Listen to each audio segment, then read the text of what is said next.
បសាព្រោះតែជីវ៉ាក្បត់ចិត្តទាំងក្តី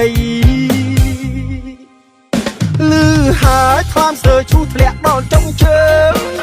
អូនភ្លេចស្នេហ៍យើងខំសាំងរាប់ឆ្នាំបែកជាត្រូវគ្មានន័យធ្លាប់ពិបាកនឹងគ្នាមិនដែលឲ្យអូនខកចិត្តទេថ្លៃឥឡូវអស់នៃឆ្នាំនេះឆ្នាំថ្មីបានកាដូខូចចិត្ត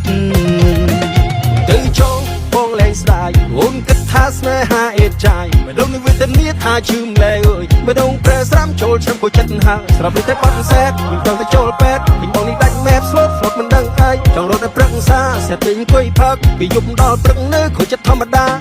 អូនអើយណាសំដីថាស្រឡាញ់ស្រីមិនចង់អូនទេណា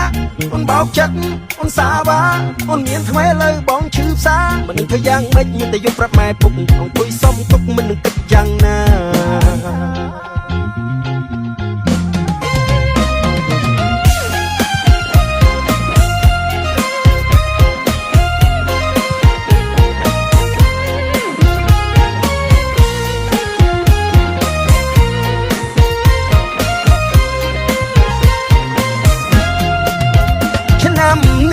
ថាចង់ទៅលេងអូនឯស្រោ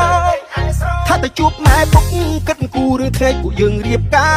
រស្រាប់តានខលមកថាពួកយើងបែកគ្នាទៅណាបេះដូងបងខ្លោបសាព្រោះតែជីវ៉ាក្បត់ចិត្តទាំងក្តី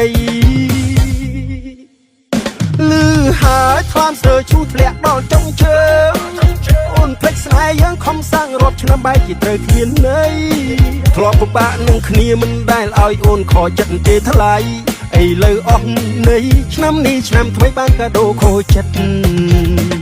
ទៅចង់បងលែងស្ដាយអូនគិតថាស្នេហាអេតចាយមិនដឹងវេទនាថាជឿមលែអើយមិនដឹងប្រើស្រាំចូលឆ្នាំខូចចិត្តហើយស្រាប់តែបាត់សែតមិនដឹងទៅចូលពេទ្យពីបងនេះដាច់មែបស្លូតស្លុតមិនដឹងអីចង់រត់តែព្រឹកសាសែតពេញអង្គុយផឹកពីយប់ដល់ព្រឹកនៅខូចចិត្តធម្មតា